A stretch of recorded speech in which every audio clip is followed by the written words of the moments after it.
I graduated in Mexico, and I was from the University of Mexico. Okay. And when I was painting, obviously I was living in Mexico City, and you know, a lot of the times you just absorb your surroundings.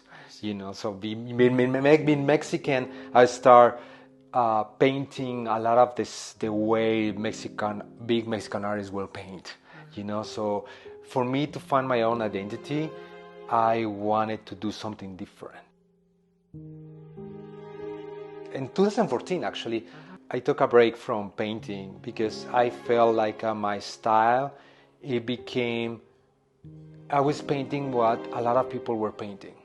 You know what I mean? So I was like, no, I didn't have my own identity, and I was fighting to have my own identity as a painter, my own style, my own way to tell stories.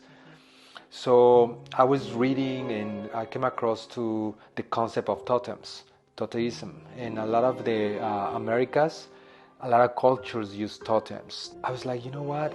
I want to do that. I want to tell simple stories of life, just using animals and people. Very simple. Totems have no complexity. It's very simple.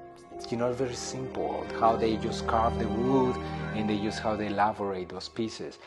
So my first series I did totems, and what I wanted to do realism and tell those stories. And then that evolved into taking the backgrounds away. Be like, I'm not gonna take backgrounds, I'm not take the backgrounds. And then evolve into like how much I can leave out of the painting to tell a story. So where you see these ones, that's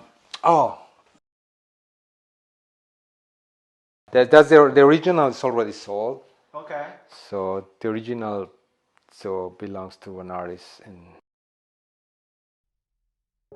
I keep telling people people that discover my work, who I am as an artist. I call myself essentialist, which means I only paint what's essential for the painting.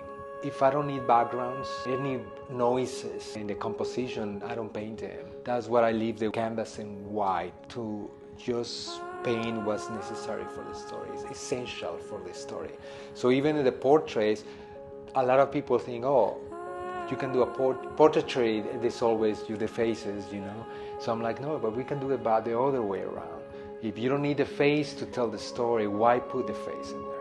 So that's what I call myself essentialist. Only necessary what's necessary for the hope, and in the hopes that that movement becomes bigger, and I'll be one of the people that create a concept that I style, you know.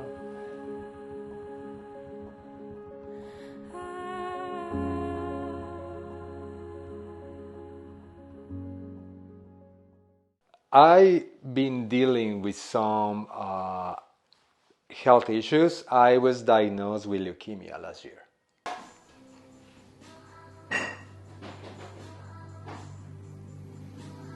I had to go through a lot of for the process of healing. You know, like I had to go through chemo, and besides that, prior I was getting sick, and I had to see a lot of doctors to figure out what it was, because they didn't know what it was.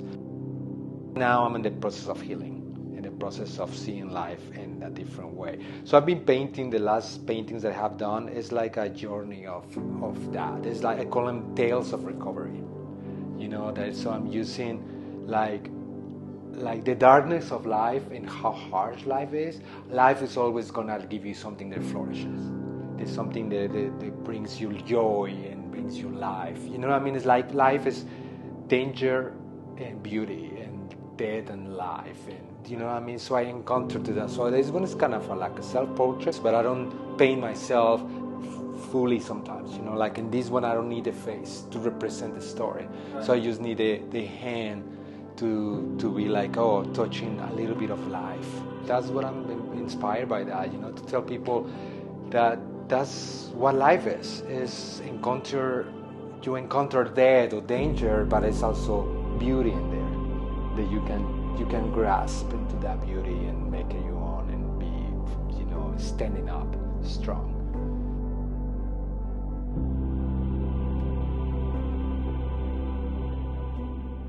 Well, this one I did for the pandemic, during the pandemic. Okay. The pandemic hit us hard at the beginning to all of us. Right. We were scared. We didn't know what was happening, and I was not inspired to paint, and so I was not painting for a little bit because I was affected emotionally, like a lot of people.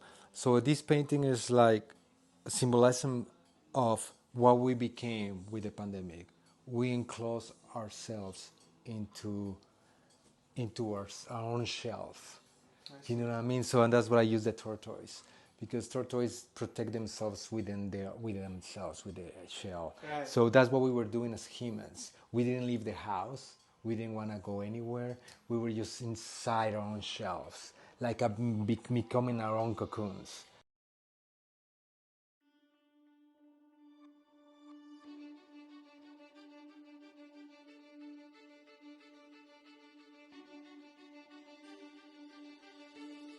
I'm very aware of, like just an individual story, it has to translate to universal message.